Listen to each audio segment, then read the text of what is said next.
Bonjour à toutes et à tous, je suis Chao et vous écoutez La Gardez-vous, l'un des podcasts produits par l'association La Garde Nuit. Dans ce nouvel épisode, nous allons continuer de questionner une personnalité de la grande famille de l'imaginaire, et cela pour connaître son rapport avec la saga du Trône de Fer. Aujourd'hui, nous sommes avec Anudar, membre de la communauté de Dune à Arrakis. Bonjour Anudar. Bonjour Chao, et puis bonjour aux amateurs de l'œuvre de George Martin, par la même occasion. Anudar, d'où tu viens et présente-nous un petit peu ta communauté. Alors déjà, Anudar, c'est l'anagramme de mon prénom. Bon, dans la vie civile, je suis professeur agrégé de SVT en lycée, quelque part en France. Je ne vais pas donner plus de détails parce que c'est pas pertinent pour la suite. Dans la communauté de l'imaginaire, j'ai plusieurs casquettes. Alors, je suis blogueur, blogolecteur. Je tiens un blog qui s'appelle tout simplement La Grande Bibliothèque d'Anudar, que vous pouvez trouver à anudar.fr. Et puis voilà. Après, pour le reste, il y a eu des périodes où j'étais plus actif que maintenant. Il y a eu des périodes où j'ai été moins actif que maintenant. Donc, je n'en dirai pas plus là-dessus. J'appartiens à la fédération de blogueurs du Planète SF. J'ai eu l'occasion de participer au prix des blogueurs du Planète SF en tant que membre du jury. Et puis la raison pour laquelle j'ai été convoqué ici, si j'ose dire, c'est parce que je suis membre de la communauté de Dunarakis. On va appeler ça la communauté, on peut aussi dire le collectif, parce que en réalité, la communauté a changé au fil du temps. Donc au départ, en 2003 ou 2004, je ne sais pas exactement parce que moi je suis arrivé que en 2005, il y a eu un forum qui a été ouvert, le forum de Dunarakis. Donc ce forum, dès que je l'ai trouvé, j'en suis devenu membre parce que l'œuvre Dune est une œuvre qui m'a énormément parlé quand je l'ai découverte. Et que du coup, pour moi, c'était important de pouvoir échanger avec des gens autour de ça. Donc, cette communauté, elle a connu ses évolutions, elle a eu quelques vicissitudes aussi. Il n'est pas forcément nécessaire de rentrer plus dans le détail là-dessus. Toujours est-il qu'en 2012, le staff de l'époque a décidé de rendre son tablier et donc de plusieurs autres personnes, dont je suis, ont pris le relais. Donc actuellement, depuis 2012, ça fait déjà 10 ans, je suis membre du staff de la communauté de Dunarakis. Alors cette communauté s'est étendue puisque maintenant elle possède des antennes sur les réseaux sociaux. Donc on a réussi à faire en sorte que notre identité soit la même partout. Donc il suffit de chercher Dune SF et puis en fait c'est nous qui sommes derrière. Donc concrètement, on se partage un peu les tâches. Je- Personnellement, je suis plutôt derrière la page sur Facebook, on va dire. Et puis il y a d'autres personnes qui interviennent sur le compte Twitter, sur le profil Instagram, ce genre de choses. Voilà. Alors, mon rapport avec l'imaginaire, pour moi, les littératures de l'imaginaire sont des littératures du réel, puisqu'elles questionnent en réalité notre rapport à la réalité. Que ce soit de la science-fiction comme Dune ou bien de la fantasy comme Le Trône de Fer et puis certaines œuvres de Martin. Notre communauté d'une SF et puis de Dunarakis est une communauté de personnes qui sont forcément très intéressées par l'imaginaire dans l'absolu. On a eu l'occasion de parler par moments de la saga du Trône de Fer pour des raisons qui vont sans doute se dégager dans la suite de l'entretien. Et donc, du coup, je vais pas forcément plus m'étendre là-dessus et je vais te rendre la parole. Je vais revenir sur Dune FF. En fait, vous discutez promotion, actualité, donc tout ce qui concerne donc le Dune de l'auteur original Frank Herbert, mais également de ce que son fils a fait, Brian Herbert et Kevin J. Anderson. Et après tout ce qui est fait en niveau film, parce qu'actuellement il y avait des films dans les années 70, je crois, et niveau actualité, il y a le film de Denis Villeneuve sorti en 2021. Il y aura une suite, je crois, en 2023 ou 2024. Toutes ces actualités, c'est ce que vous traitez dans votre communauté, c'est ça? On s'intéresse à Dune en tant qu'objet littéraire, bien sûr, mais aussi en tant qu'objet de l'imaginaire dans l'absolu. Donc, a priori, la réponse rapide à ta question, c'est tout nous intéresse. Tout. Oui. Après, on a des approches qui sont différentes, surtout que nous ne sommes pas tous venus à Dune de la même façon. Donc, comme tu l'as brossé, hein, l'œuvre Dune arrive dans le paysage francophone en 1969 avec la publication du roman chez Robert Laffont, la collection Ailleurs et Demain. Et en fait, assez rapidement, dans les années 70, il y a eu un projet d'adaptation en film par Jodorowsky. Donc, en fait, il y a eu, on ne le connaît pas très bien, nous, à notre niveau, mais il y a eu un premier fandom dunien qui a dû exister à cette époque-là, dont les traces sont extrêmement difficiles à trouver, puisque, bien entendu, à l'époque, il y avait pas Internet. Donc, c'était essentiellement des gens qui se connaissaient déjà et qui échangeaient dans le cadre de festivals ou de conventions, et donc il y a très peu de traces qui en restent. Bon, il faut savoir qu'en réalité, il y a plusieurs générations de fans de Dune en fait qui ont succédé en France. Donc la première génération, c'est la génération qui est active entre 1969 à peu près et puis la fin des années 80. C'est-à-dire l'époque où le référent principal, c'est l'œuvre de Frank Herbert, qui est publiée en France jusqu'au décès de l'auteur en 1986. Et puis, par rapport aussi à la tentative de projet, pardon, au projet de film avorté de Jodorowsky. Et puis après, le film de Lynch qui est sorti en 1984, si mes souvenirs sont bons. Là, concrètement, il y a eu une première communauté de fans qui a été active à ce moment-là. Et puis, eh bien, en fait, à partir du début des années 90, là, il y en a une deuxième qui commence à exister. Et j'ai envie de dire que nous, on se rattache plutôt à cette deuxième communauté qui a été beaucoup plus unifié, beaucoup plus actif, puisque on a eu la chance d'arriver à une époque où il y a eu l'Internet, mais l'Internet grand public qui était disponible. Donc, ce qui a rendu possible l'existence de listes de discussion sur Usenet d'abord, et puis finalement les forums, et en particulier le nôtre qui est arrivé tardivement, puisqu'il a été créé en 2004. Là, cette deuxième communauté de fans, on va dire, elle avait toujours bien entendu l'œuvre de Frank Herbert comme référent majeur, mais il y a eu à cette époque-là une diversification des sorties d'Union, puisqu'il y a eu en particulier des jeux vidéo. Il y a eu un jeu de plateau qui existait depuis le début des années 80 et qui a commencé à être connu en France dans les années 80. Et bon, il y a eu des gens qui y ont joué quand ils étaient, tout simplement élèves de lycée dans les années 90, on va dire. Et ça a été un référent important. Le film de Lynch aussi, pour les gens de la génération à laquelle j'appartiens, a été aussi un gros marqueur, puisque en particulier il y avait une ambiance graphique qui a beaucoup impressionné, on va dire.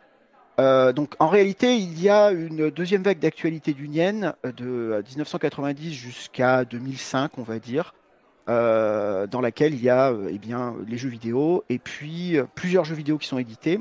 Et puis il y a eu également la sortie de la mini-série, des épisodes de la mini-série qui adaptait le début de l'œuvre jusqu'à la partie Les Enfants de Dune, qui, elle, est sortie à la fin des années 90, début des années 2000. Et puis, en fait, à partir de 2004-2005, l'actualité se tarit. Il y a des rumeurs de sortie d'un nouveau film. Et en fait, ça ne se concrétise qu'à partir de la fin des années 2010, en fait, puisque l'annonce décisive a lieu en 2016, comme quoi il va y avoir un film Dune qui va sortir. Donc là, moi, j'estime qu'à présent, les personnes qui arrivent à Dune par l'intermédiaire du film de Denis Villeneuve sorti en 2021 font partie de la troisième génération de fans, en fait. Puisque là, il y a une activité riche qui commence à apparaître. Il y a de nouveaux jeux de plateau qui sont sortis. Il y a un nouveau jeu vidéo qui est déjà disponible en version bêta. Et puis il y a les films aussi qui commencent à attirer l'attention de personnes qui n'ont pas connu l'actualité des années 90-2000. Donc là, en résumé, tout nous intéresse parce que ce que nous voulons faire, c'est vraiment fédérer les fans. Et donc, toutes les voies d'entrée à Dune sont admissibles. Alors, on a eu de très longs débats sur le forum au sujet du statut, et là, je viens un peu à quelque chose que j'ai laissé de côté par rapport à ce que tu avais dit, c'est-à-dire le statut des préquels, des œuvres de continuation par le fils de Frank Herbert, Brian Herbert, et puis Kevin J. Anderson. Donc, c'est des œuvres qui sont un peu clivantes, on va dire, parce que, on va dire que à les lire, on retrouve par moment comme une présence, on va dire, de Frank Herbert. Et puis à d'autres moments, on se demande où est-ce qu'on est. Donc là, je ne vais pas émettre de jugement de valeur parce que je ne suis pas là pour ça. On va dire que j'en ai lu une certaine quantité parce que, il fallait bien le faire. Et puis, bon, il y en a d'autres que je n'ai pas lues parce que je n'en avais pas envie. Il y a des gens qui les lisent. De toute évidence, ces œuvres, elles sont vendues puisque, sinon, elles ne seraient plus éditées. Donc, même en France, puisque les publications, elles se poursuivent actuellement. Donc, ça veut dire qu'il y a des gens qui les lisent, ça veut dire qu'il y a des gens qui doivent les apprécier. Ces gens doivent être respectés. Et donc, ça veut dire qu'il faut que nous soyons prêts à en parler. Donc, c'est pour ça que, moi, j'estime qu'il faut faire l'effort quand même de se tenir au courant de ce qui se passe à ce sujet, même si nous n'apprécions pas forcément. Voilà. Donc, j'espère que j'ai couvert un peu ta question. J'y ai répondu d'une façon peut-être un peu trop détaillée, je ne sais pas. Non, non, parfaitement. Je voulais comme on avait parlé de la communauté en tant que d'une SF, je voulais quand même que présenter pour tout le monde ceux qui. Alors, je pense que la plupart des auditeurs connaissent Dune, mais ils savent pas automatiquement que Dune, ça s'arrête pas juste à Dune en fait. C'est qu'il y a tout univers qui a été fait par l'auteur Frank Herbert et par son descendant, et qui a également, enfin, il y a le film, ça je pense que les gens connaissent. Mais ouais, il y a plus que le film. C'est pour voir quand même que la communauté Dune, c'est pas juste un bouquin et un film. Exactement. On s'intéresse à tout en résumé, et moi-même, bon, je suis arrivé à Dune par l'intermédiaire d'un jeu vidéo en réalité, hein. C'est le jeu vidéo de Cryo qui m'a fait connaître l'univers. Et bon, j'ai lu le livre dans la foulée, et puis bon, depuis, je n'en suis jamais sorti. Mais voilà, il n'y a pas un chemin pour arriver à Dune, hein. Il n'y a pas le bon chemin, il y a plusieurs chemins possibles, et tous les chemins se valent à mon sens et à notre sens. Quel a été ton contact avec la saga du Trône de Fer? Ça a été par le chemin littéraire ou par le chemin de la série? Alors, ce fut par le chemin littéraire, tout simplement parce que, c'est un livre qui m'a été recommandé par précisément un ami qui a été membre de la communauté, et puis qui ne l'est plus maintenant parce qu'il est décédé, malheureusement. Donc là, concrètement, je suis arrivé au contact de la saga à peu près au moment où la première saison de la série télévisée est parue, en fait. C'est-à-dire est sortie, c'est-à-dire aux alentours de 2012. Bon, on m'a parlé de ce roman, on m'a dit que c'était dantesque, on m'a dit que c'était très intéressant. Donc, très bien. Moi, je suis toujours sensible lorsqu'on me donne des conseils.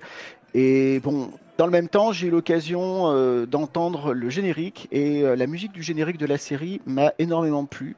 Alors bon, j'aime beaucoup la musique, donc j'ai été attiré par ça. Je me suis dit que je voulais en savoir plus, et puis je me suis dit que ça serait quand même mieux de savoir un peu de quoi il s'agissait littérairement parlant avant de se lancer dans la série, parce que je craignais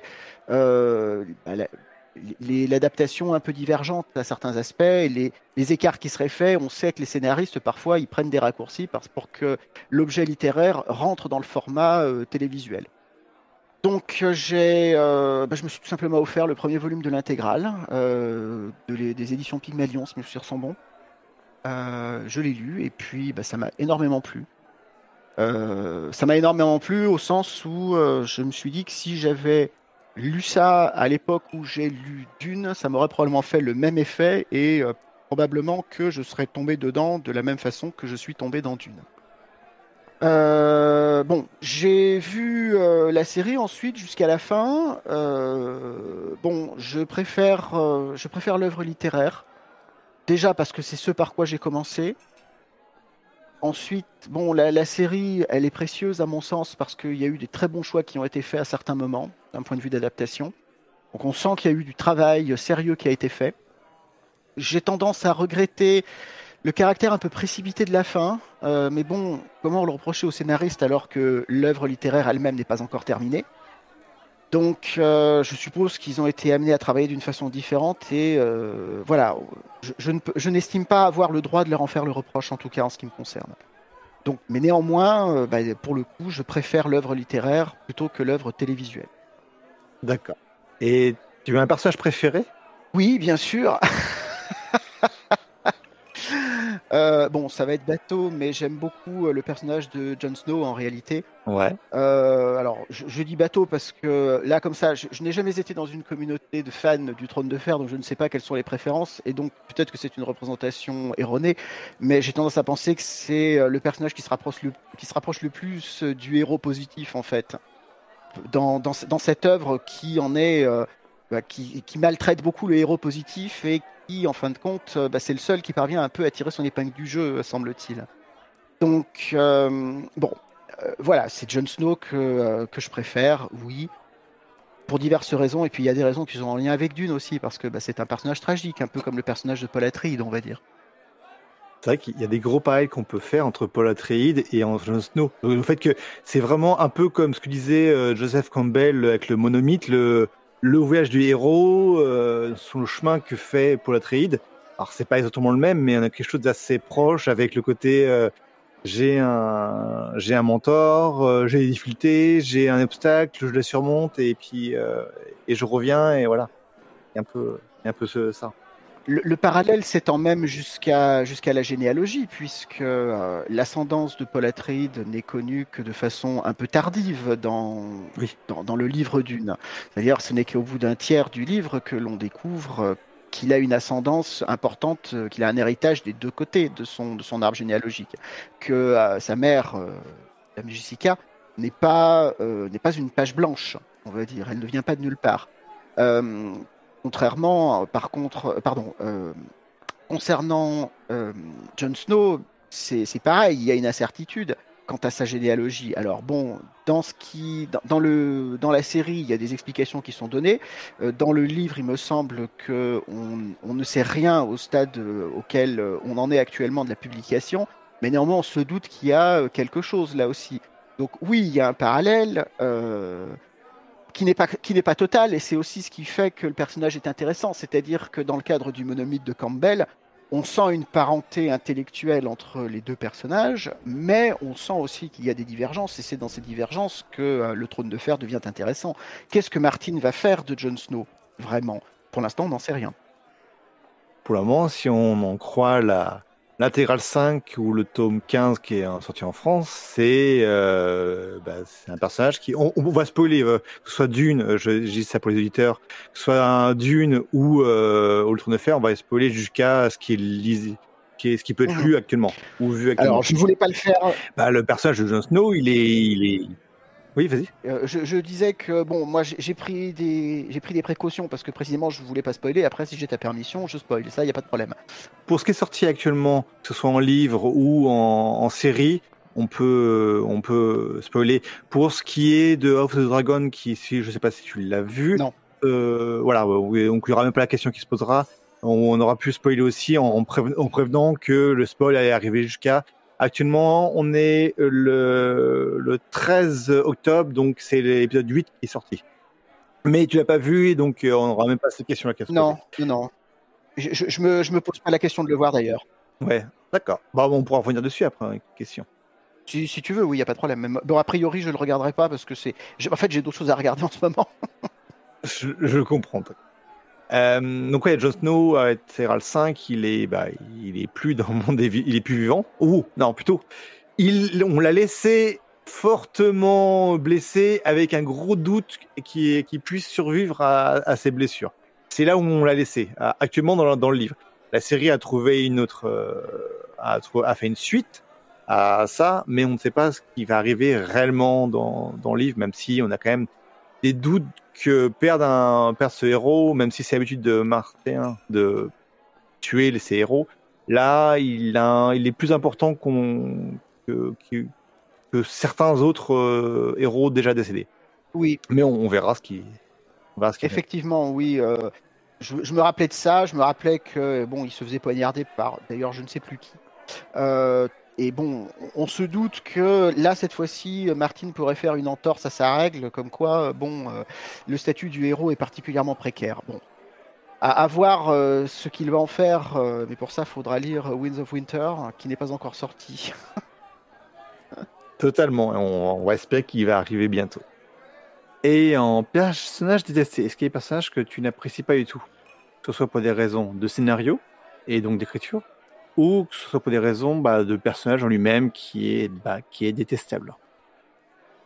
Je vais essentiellement parler de l'aspect littéraire en fait du problème parce que pour moi la série en fait comme tu l'as dit tout à l'heure comme elle extrapole sur ce qui se passe après à mon sens c'est un objet différent donc comme j'apprécie plus par ailleurs le livre, la série de livres, je vais plutôt parler de ce qui se passe dans les livres. Alors déjà, là ma réponse elle va être double. Bon, les personnages que je n'aime pas, évidemment, il y a les Lannister. J'ai dû dire évidemment parce qu'encore une fois, je suis pas un fan forcément érudit. Je ne le prétends pas du tout l'être en tout cas. Donc, je vais répondre comme tout le monde doit le répondre, c'est-à-dire les personnages qui sont évidemment détestables, ce sont les Lannister. Et en particulier, Joffrey, bien sûr, et puis dans une moindre mesure, sa mère, voilà. Et puis Jaime aussi, que je n'aime pas trop. On va dire, voilà, ces trois personnages qui semblent être détestables de façon évidente, et je les classerai dans cet ordre-là. Joffrey, je ne le supporte pas du tout. Je ne vais pas dire que j'ai pris plaisir à sa déconfiture, mais disons que pour une fois, je me disais, ça, un personnage qui disparaît, que je ne regretterai pas. Après, sa mère, je ne l'apprécie pas non plus, et puis, Jaime Lannister, je ne l'apprécie pas non plus. Peut-être, on sent que le personnage évolue peut-être d'une façon plus positive, là, dans le futur de la série, donc affaire à suivre de ce côté-là. C'est pourquoi je ne l'apprécie pas, mais je ne le déteste pas non plus foncièrement, même si au début de la série, je le trouvais détestable. Alors après, il y a d'autres personnages que je n'apprécie pas du tout, voire que je déteste. Et en fait, ce sont les personnages des îles de fer, en fait. Là, concrètement, je ne les aime pas. Tout simplement. Alors, c'est pas forcément parce qu'ils sont évidemment détestables ou détestables de façon évidente. On va plutôt le dire comme ça. Mais c'est plutôt, on va dire, dans le cadre de la narration, je trouve que il contribue à la multiplication des lieux, des fils d'intrigue. Et j'ai envie de dire que c'est ce qui contribue aussi à l'aspect peut-être trop tentaculaire de la saga, qui en fait la longueur, qui en fait l'intérêt à certains aspects, bien sûr, mais qui contribue aussi peut-être à rendre le travail difficile pour son auteur. Parce que maintenant, il y a tellement de fils d'intrigue qui ont été mis en évidence qu'il va bien falloir les nouer, et le problème c'est que plus il faut en nouer, plus ça sera difficile. Donc ces personnages qui introduisent une complexité supplémentaire, ils me gênent parce que je ne suis pas sûr qu'ils apportent à ce stade vraiment grand-chose. Après, je n'attends qu'une seule chose, c'est que Martin me dise, mais non, en fait, ils sont absolument indispensables à ma conclusion, et regarde comme tu t'es trompé, et regarde comme je suis malin de t'avoir trompé. Et là, je dirais, oui, effectivement, et tu as bien fait de faire ce que tu as fait, parce que, du coup, j'apprécie d'autant plus le résultat final. Mais à ce stade, voilà, je ne les apprécie pas pour ces raisons-là. C'est vrai que les Greyjoy, ce qu'on parle d'eux en parlant des personnages qui viennent de l'île de Fer, sont un peu partout quand même. Il y en a dans le nord, il y en a près de Daenerys, il y en a, enfin, ils sont vraiment, comme tu l'as très bien dit, le Kraken est tentaculaire. Ils sont un peu partout, mais c'est vrai. Voilà. Est-ce que tu as une maison que ce soit de Westeros, ou une région du monde qui est ta préférée, ou que tu as un atome crochet avec? Alors moi je suis très très basique, je vais dire que j'aime beaucoup les Stark, parce que, on l'a déjà dit, il y a un parallèle un peu entre le destin de la maison Stark et puis celui de la maison Atreides, c'est-à-dire il y a des vicissitudes, il y a des hauts, il y a des bas, il y a des moments, il y a des catastrophes, et voilà. Donc en fait, dans la maison Stark, je retrouve un peu une partie du destin de la maison Atreides, et donc je n'y reviendrai pas, et ça, c'est une réponse qui était évidente. Alors après, j'aime beaucoup la maison Tyrell de Haut-Jardin. Tout simplement parce que c'est la végétation, c'est la nature. Bon, je suis prof de SVT, donc je suis assez sensible à ça. Alors après, je n'aime pas forcément le rôle que Martin leur fait jouer, mais par contre, je trouve qu'ils sont relativement, relativement positifs dans leur approche. C'est-à-dire, ils n'hésitent pas à nouer des complots. Ils n'hésitent pas à s'engager dans le jeu des trônes d'une façon machiavélique.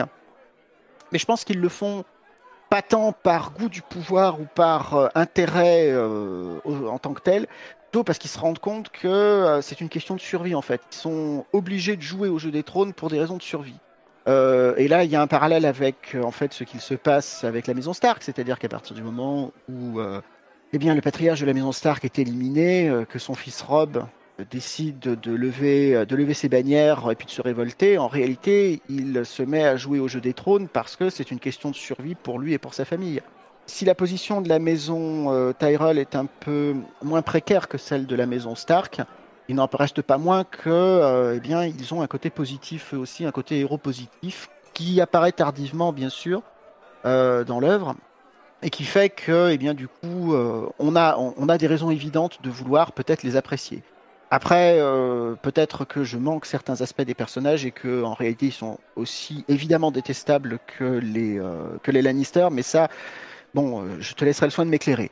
Concernant les régions du monde dans l'absolu, je suis très intrigué par ce qu'il se passe dans le grand nord de Westeros, en réalité. Cette idée d'une terra presque incognita dans ce grand nord, c'est quelque chose qui me fascine. En particulier sur la carte de Westeros, enfin la carte de ce monde, moi ce que je me pose comme question, c'est l'île de Skagos. C'est-à-dire, mais qu'est-ce qu'il y a là? Parce que manifestement, c'est une île qui est sous juridiction du Nord et donc sous juridiction du roi des Sept Couronnes. Mais qu'est-ce qui s'y passe? Qui y vit? Quelles sont les coutumes de ses habitants? Pourquoi est-ce qu'on n'en parle quasiment pas? Bon, voilà. Et puis surtout que c'est une île, sauf erreur, dont la frontière nord, dont la limite nord se trouve au nord de la zone délimitée par le mur, donc de la frontière officielle du royaume des Sept Couronnes. Après, je suis curieux de ce qui se passe aussi sur la péninsule valérienne, dont on voit très bien sur la carte qu'elle est complètement éclatée, donc on se comprend qu'il y a eu un cataclysme qui s'y est produit. De quelle nature? Là encore une fois, bah ça a trait au world building dont nous ne saurons peut-être rien, puisque je doute que ça soit l'intention de l'auteur de rentrer dedans. Et puis, bah, une région du monde qui m'intrigue énormément aussi, c'est tout ce qui se passe aux limites de la carte, voire au-delà. Donc, le fameux continent de Ulthos qui se trouve vraiment au sud-est de la carte, ou dont on voit juste une péninsule. J'ai appris, ben, en préparant cet entretien, en regardant un peu, en révisant vaguement deux, trois choses sur Internet, j'ai découvert que on savait qu'il y avait une végétation pourpre qui y poussait, par exemple. J'ai vu ça sur un wiki, en fait. Alors, je me suis dit mais qu'est-ce qui fait qu'il puisse y avoir une végétation spécifique à cette région? Qu'est-ce qui s'y passe? Est-ce qu'on le saura un jour? Et puis, bah, dernièrement, une région dont je suis curieux, bah, c'est ce qu'on ne voit pas sur la carte, c'est-à-dire qu'est-ce qui se passe dans l'hémisphère qui est invisible? Est-ce qu'il y a des continents? Est-ce qu'il n'y a rien? S'il y a des continents, qui y vit? J'ai tendance à penser que comme l'univers du Trône de Fer, à l'époque qui est abordée par le fil d'intrigue du roman, de la série de romans, en fait, à certains aspects, c'est à la limite entre le haut Moyen Âge et puis le Moyen Âge central. Donc c'est une époque où, dans notre histoire à nous, on ne connaissait pas l'existence des Amériques et donc les peuplades précolombiennes et les civilisations précolombiennes plutôt d'ailleurs étaient absolument inconnues et ça a été un véritable choc lorsque les Espagnols sont arrivés sur place d'ailleurs de découvrir ces univers qui étaient ces civilisations qui avaient une pensée et une vie spirituelle totalement différente de ce qui était connu jusqu'alors dans l'Ancien Monde. Donc il me plaît d'imaginer que dans un recoin de sa tête, Martin a mis là quelque chose, probablement quelque chose qui pourrait ressembler aux civilisations précolombiennes que nous avons connues. Mais en parlera-t-il un jour? Ça, je n'en sais rien. Et donc, je me plais à me dire, mais qu'est-ce qui s'y passe là-bas? Voilà. Au niveau de l'importance que tu vois dans le Trône de Fer, dans ce que ça a apporté au paysage culturel, et à quel niveau tu le situes en fait? Et est-ce que tu le vois comme étant inférieur, supérieur, égal à ce que Dune a apporté dans ce paysage? À des mondes différents évidemment. Alors, bah, déjà, la réponse que je peux t'apporter en tant que fan de Dune est évidente. Ben non, ça ne peut pas être supérieur. Mais ça, tu t'en doutais. Ah mais non mais je comprends tellement, il n'y a aucun problème. Mais ça, c'est une question de point de vue. Alors, bon, pour argumenter, ça va être compliqué parce qu'il faut toujours établir en fait des parallèles et des liens.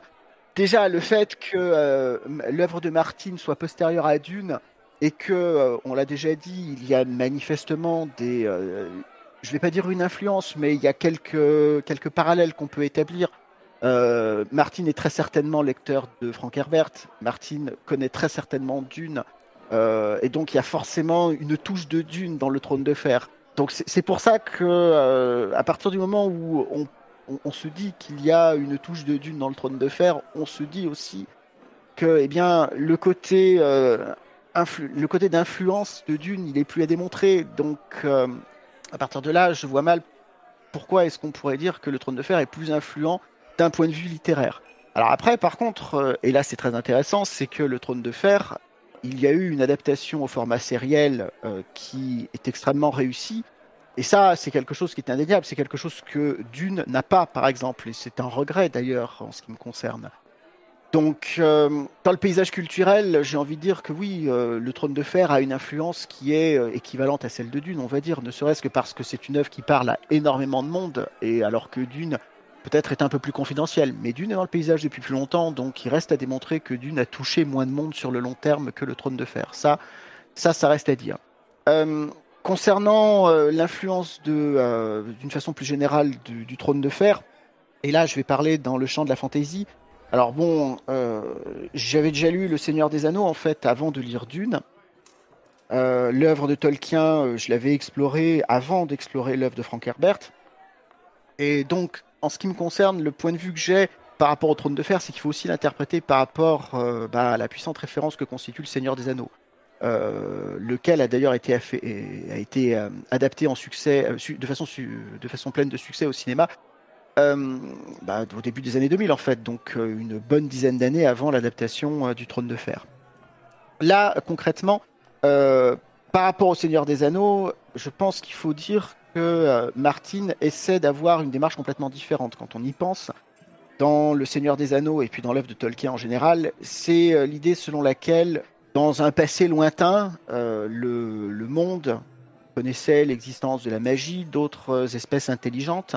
Et en fait, tout ceci s'estompe et à la fin, il ne reste plus que l'espèce humaine et le monde ordinaire qui est le nôtre, dans lequel, en fait, la seule chose qui reste de magique, ce sont les mythes, ce sont les contes, et c'est l'œuvre, c'est le sens de l'œuvre de Tolkien d'une certaine façon. C'est qu'il faut admettre la perte des belles choses et puis savoir qu'elles ne restent plus qu'en mémoire, quelque part. Dans l'œuvre de Martin, c'est très différent, c'est-à-dire qu'on observe en réalité un retour de la magie, et en fait le monde devient de plus en plus dangereux et inhospitalier pour la simple humanité. Au fond, qui survit au fur et à mesure de la progression de l'œuvre, que ce soit l'œuvre littéraire ou bien l'œuvre adaptée au format télévisuel dans le Trône de Fer? C'est tout simplement les personnages qui ont quelque chose de surhumain, que ce soit dans leur approche complètement dépassionnée et donc inhumaine d'une certaine façon des rapports humains. C'est les personnages qui ont des aptitudes anormales ou disons magiques, et puis ce sont les personnages qui ne sont pas humains en fin de compte, au sens propre du terme, c'est-à-dire le roi de la nuit, c'est-à-dire peut-être certains personnages qui reviennent de la mort, peut-être certains personnages aussi qui parviennent à ressusciter des espèces disparues. Bon, là, l'une des intentions de Martin pour moi, c'est de montrer qu'en réalité, son univers devient de plus en plus inhospitalier à l'espèce humaine et qu'en réalité, il va falloir que les êtres humains s'adaptent à cet univers ou bien périssent. Donc c'est pour ça que la menace qui est rattachée à ces créatures mystérieuses, les autres, en réalité, c'est une menace existentielle pour l'humanité, et c'est, je pense aussi, la manifestation dès l'ouverture de l'œuvre, en réalité, des intentions finales de Martin, c'est-à-dire de montrer qu'en réalité, l'espèce humaine devient en danger dans cet univers qu'il a décrit. Pour revenir sur le côté influence, à ce que l'on sait, parce que il a lu les œuvres de Frank Herbert, il n'en est pas fan en tant que, enfin, il revendique pas comme étant fan, mais il les a lus, il les intéresse. Au niveau SF, en fait, quand il cite plutôt les SF d'avant, antérieurs à Frank Herbert. Mais il les a lus. Je pense qu'on en reparlera un tout petit peu plus tard quand on parlera des autres romans si tu en as lu.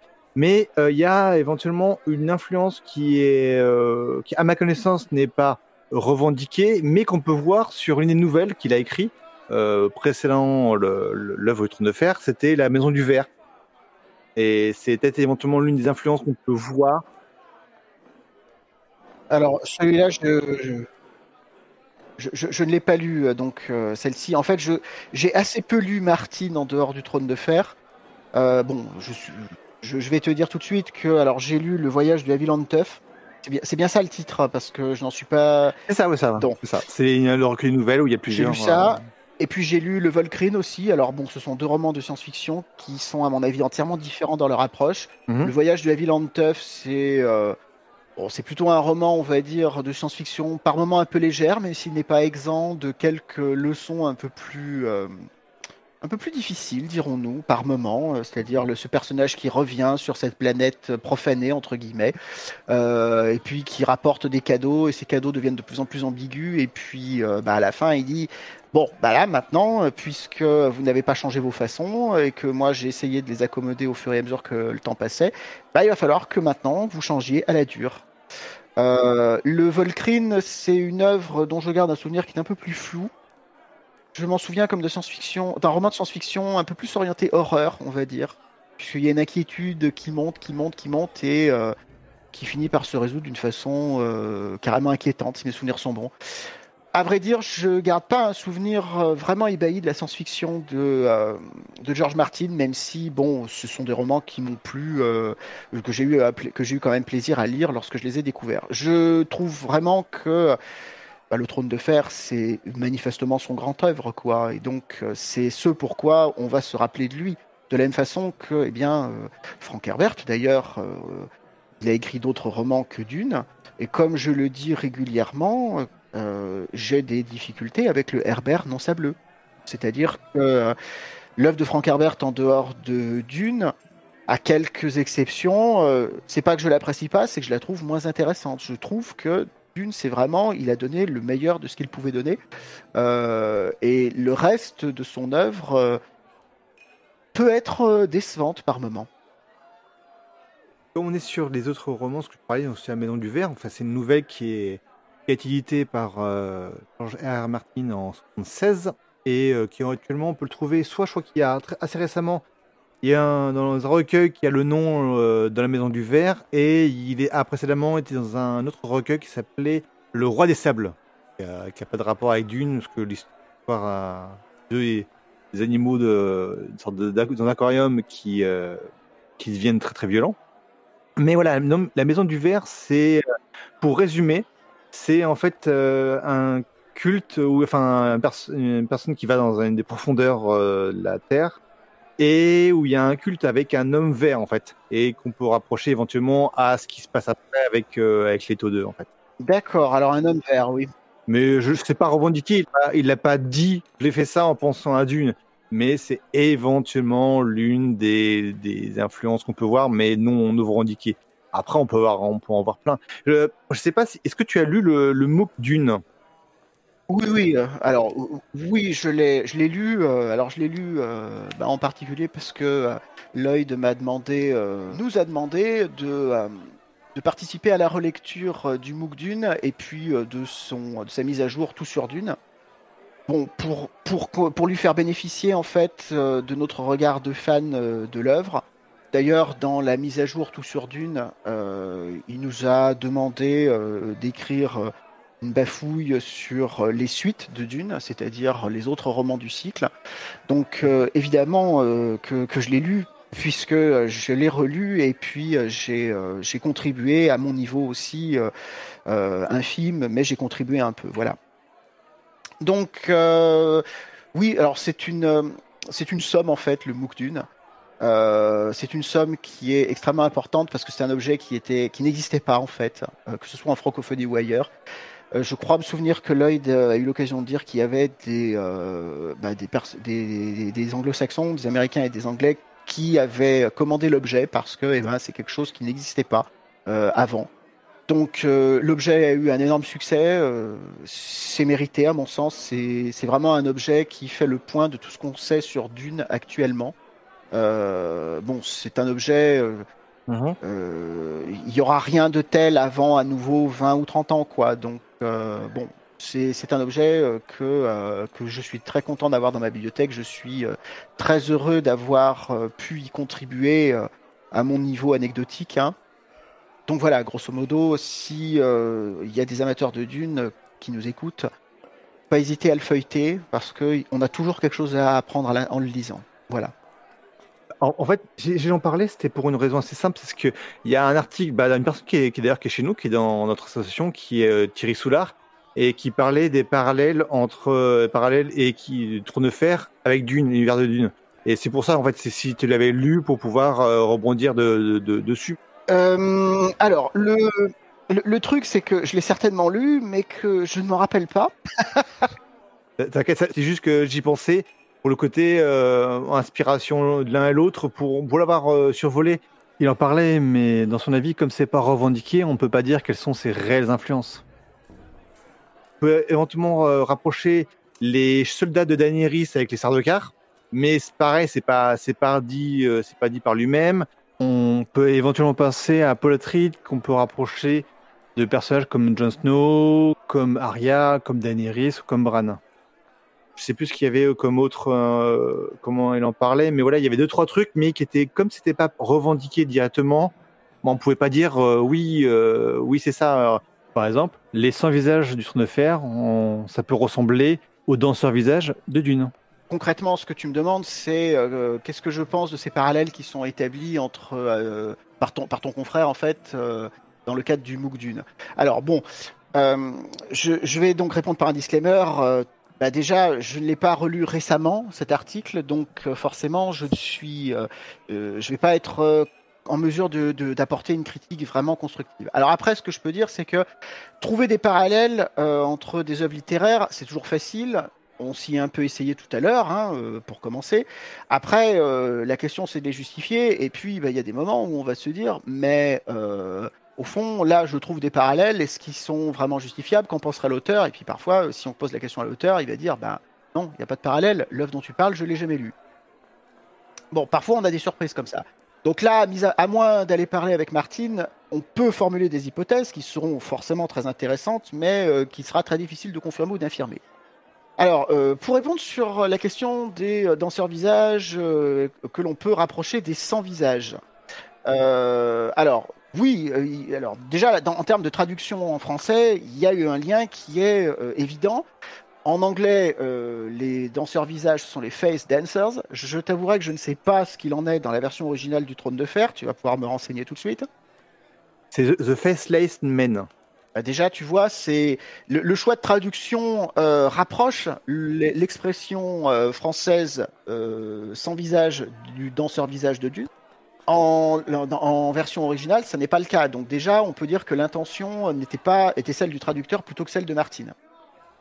Alors après, les personnages de shapeshifters, c'est-à-dire de change-forme, ce n'est pas une exclusivité de Frank Herbert, bien entendu. Dans les chroniques de Magipour de Robert Silverberg, il y a des personnages change-forme dont le nom m'échappe, mais je me demande si c'est pas les shapeshifters d'ailleurs. Voilà, il est possible que si George Martin s'est appuyé sur une de ses expériences de lecture pour se dire tiens, ça serait bien de mettre des personnages qui changent de visage, on peut pas affirmer qu'il s'est plus inspiré des face dancers de Frank Herbert que des shapeshifters de Silverberg. Déjà, puisque dans les deux cas, ce sont des œuvres qui sont, sauf erreur, antérieures au travail de Martin. Donc, bon, les parallèles, c'est toujours intéressant d'en tirer, et il y a certainement des parallèles qui sont valables, mais par contre, on ne peut pas non plus dire à 100%, bah oui, ça vient de là, et donc il faut l'interpréter de la même façon. Parce que c'est ça ce qui est derrière, en fait. Et ce que je trouve très intéressant d'ailleurs, c'est que les danseurs visages de Frank Herbert sont en réalité au service d'une faction, les Tleilaxu, au sein de laquelle ce sont clairement des subalternes. Le souvenir que j'ai du statut des 100 visages de Martin, c'est qu'en réalité, ils sont une faction en tant que telle. C'est-à-dire que, en particulier, le supérieur hiérarchique de Arya, qui lui apprend le métier de changeur de visage, lui-même en est un. Oui. Donc, c'est probablement pas anodin. C'est-à-dire que oui, le parallèle, ce sont des changeurs de forme, changeurs de visage dans les deux cas, mais certains sont des esclaves, alors que d'autres, en réalité, sont des pièces maîtresses du jeu. Voilà. C'est plus des mercenaires d'ailleurs. En plus, c'est des mercenaires, mais qui se l'avouent pas mercenaires. En fait, ils considèrent qu'ils font ça pour leur religion, pour aider les gens. Enfin, en gros, la mort c'est un cadeau. Mm-hmm. mais dans les faits, ils sont plus mercenaires dans le sens où ils sont payés et si ça rentre bien dans dans le clou de leur région, ils font le travail en fait. Oui. C'est plus, on est plus dans ce style-là en fait. Oui.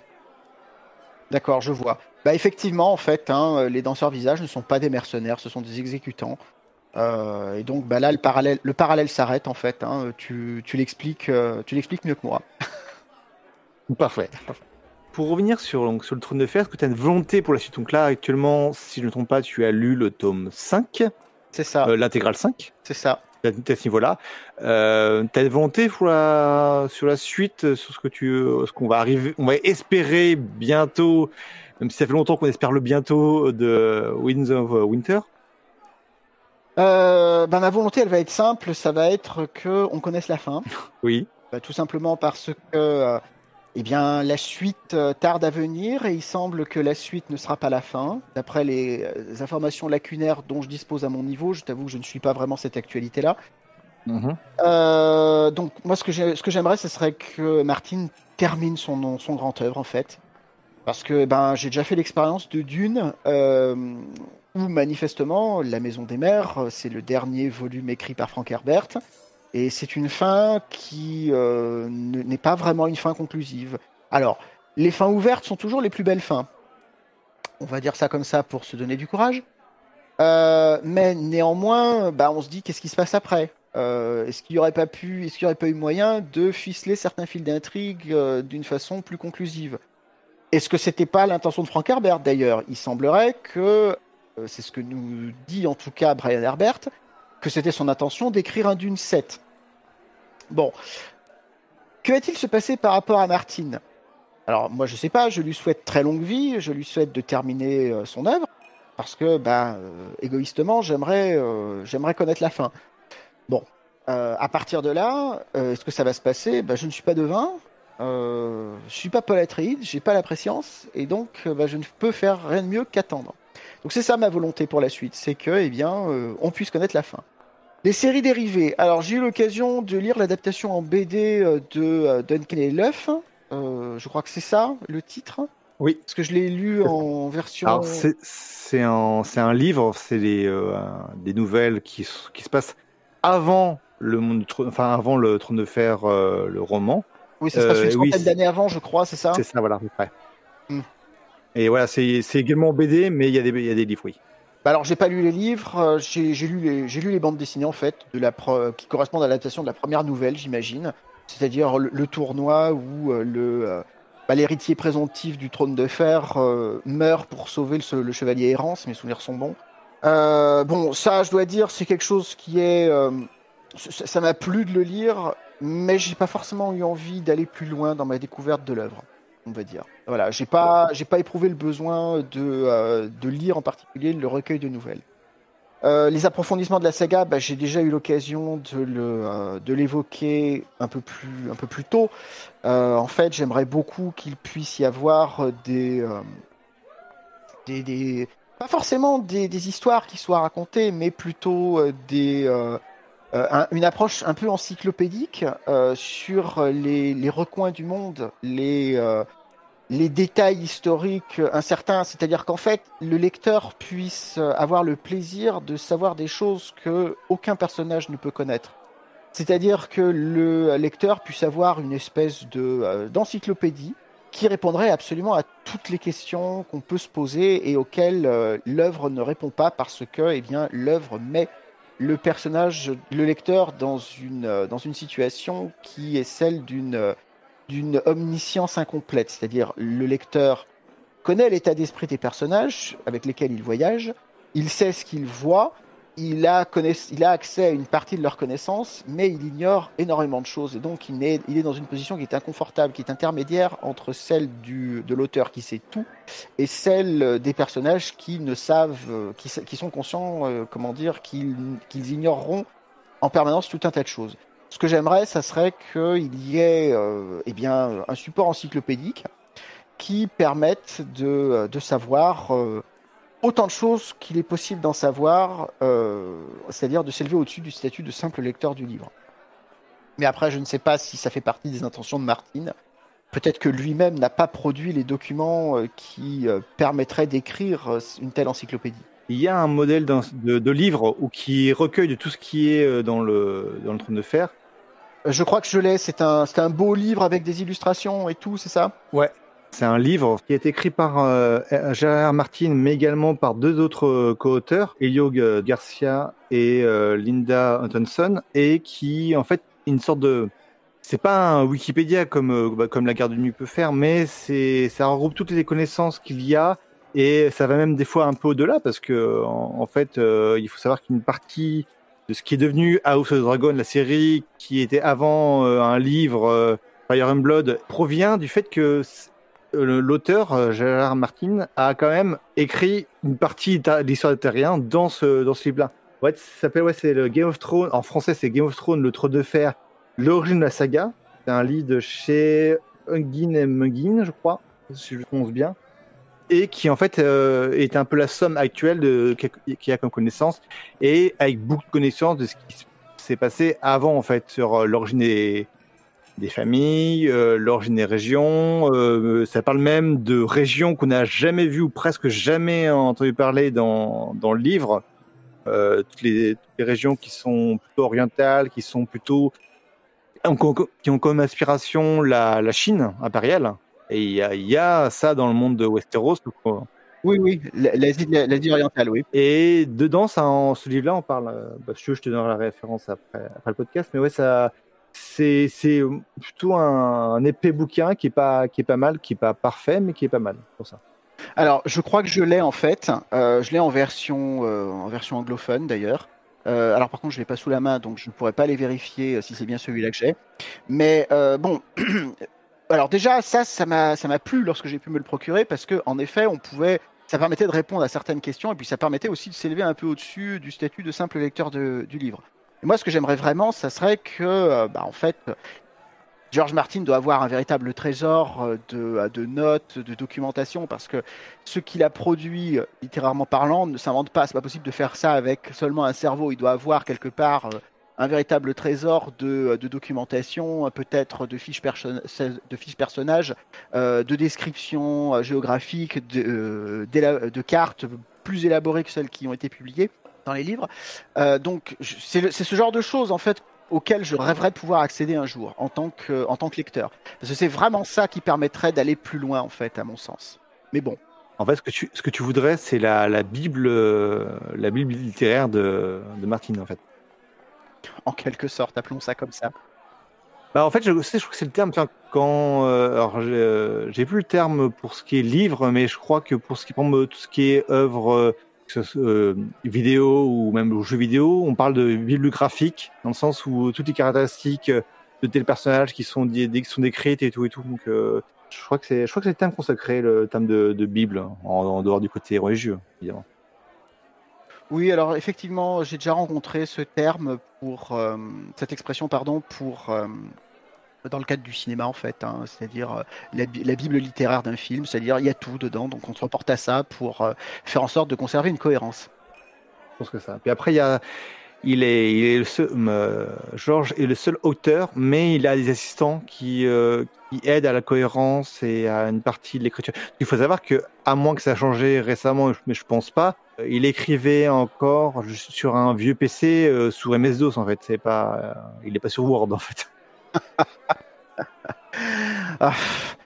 Bon, comment dire, ça me fait rire, mais bon, après voilà, chaque auteur a ses habitudes, et bon, je vais certainement pas critiquer ce qu'il fait, puisque manifestement ça l'a pas empêché d'écrire une série tentaculaire et à succès, quoi. Donc bon, très bien, parfait. Totalement.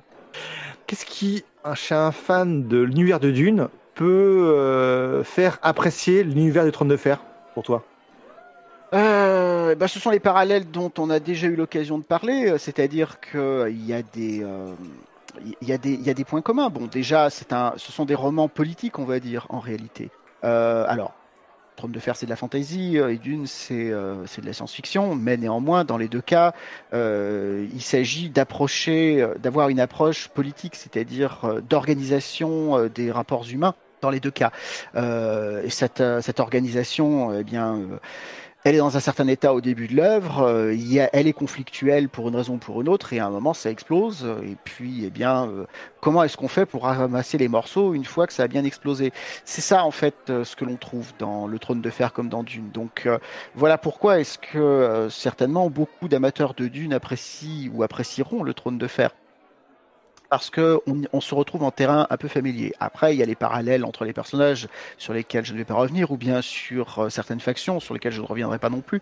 Mais voilà, moi je ne regrette pas du tout que la personne dont j'ai parlé tout à l'heure m'ait recommandé Le Trône de Fer, parce que j'ai en effet passé un très bon moment.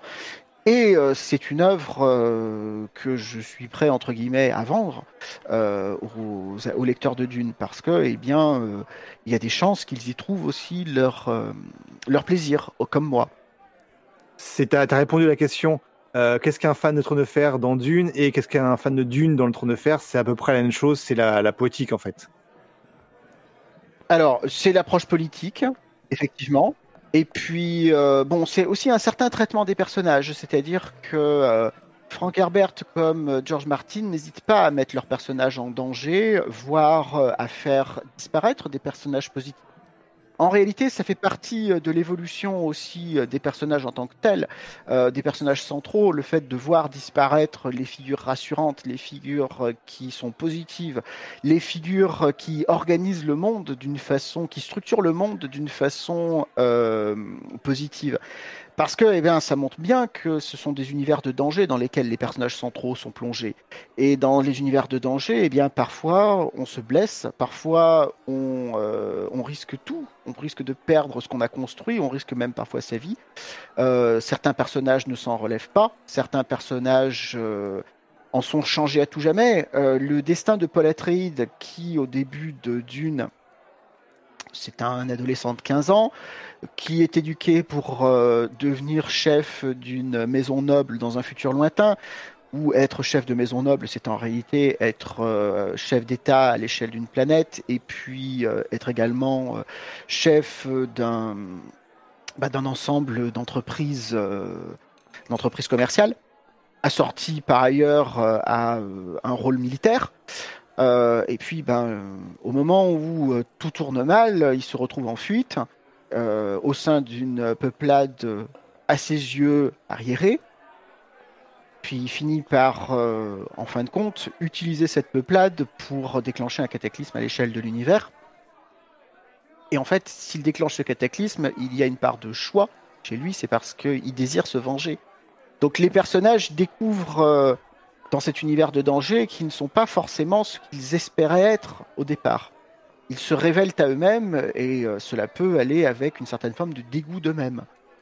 Je pense que, à certains aspects, c'est aussi ce que Martin nous fait, puisqu'il prend soin de montrer que les personnages évoluent dans le Trône de Fer. Alors certains évoluent d'une façon détestable, d'autres évoluent d'une façon qui est peut-être plus ambiguë. Je repense à nouveau au personnage de Jaime Lannister, qui va subir une mutilation et qui va, en fin de compte, sortir un peu de ce rôle de tête vide qui était un peu le sien au départ pour essayer de se montrer un peu plus à la hauteur de ce qui revient en réalité à être son rang dans cet univers.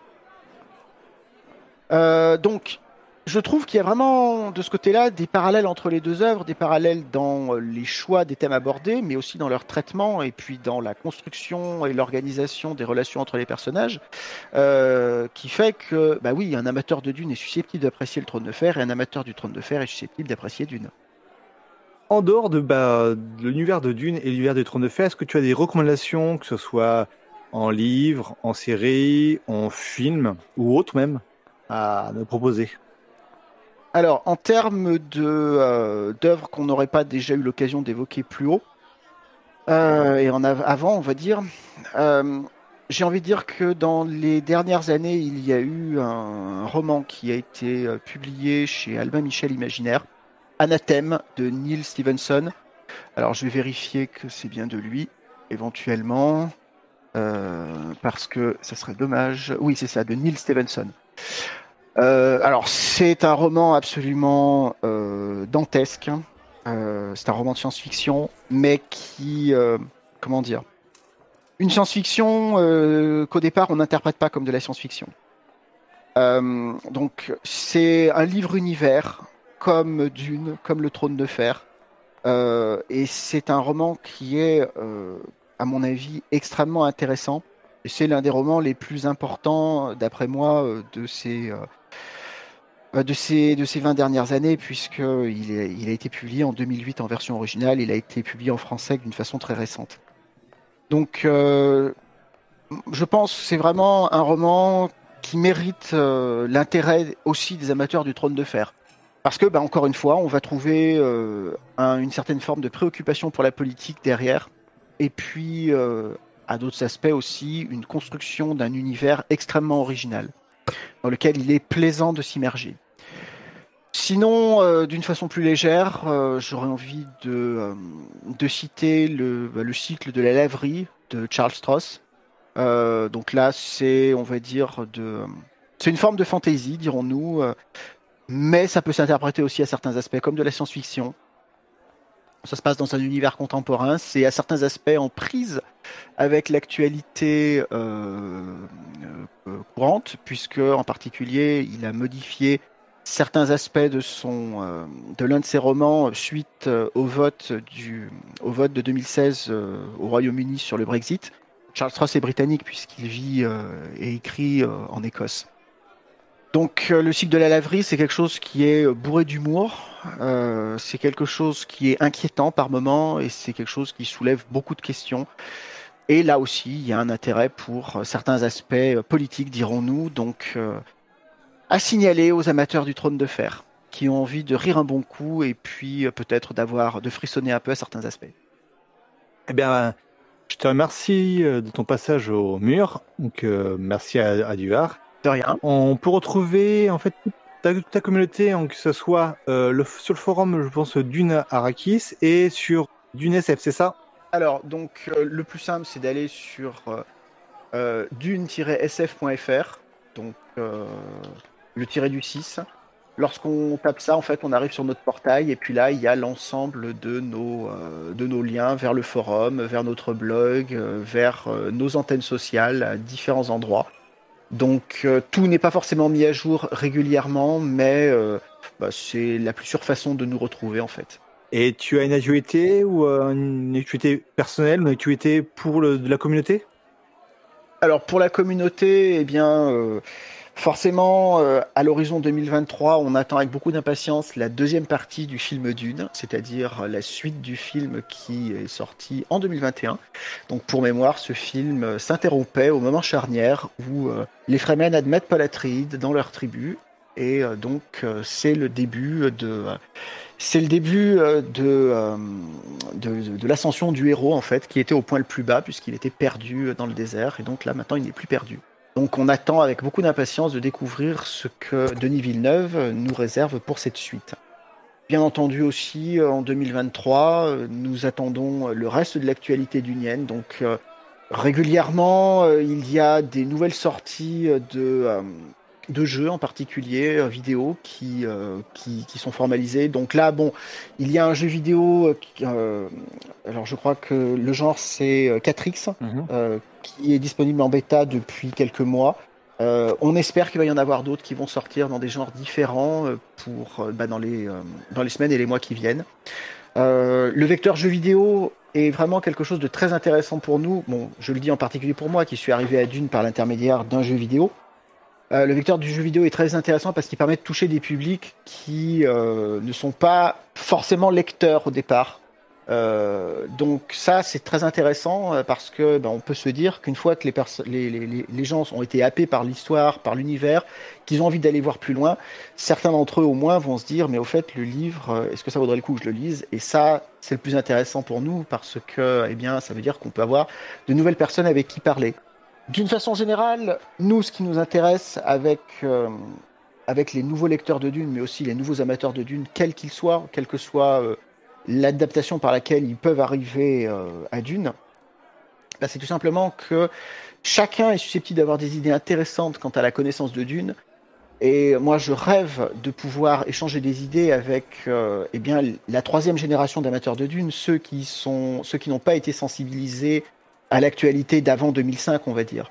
Parce que je sais que ces gens-là vont avoir des idées que moi je n'aurais pas eues, que nous n'aurons pas eues, et je rêve de pouvoir entendre ces idées, je rêve de pouvoir leur dire, bah voilà, nous, ce qu'on a fait, ce qu'on a appris, ce qu'on a compris, maintenant, dites-nous ce que vous avez compris.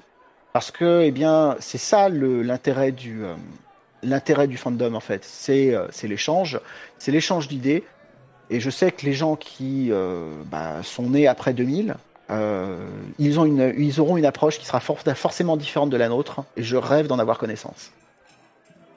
Écoute, merci à toi.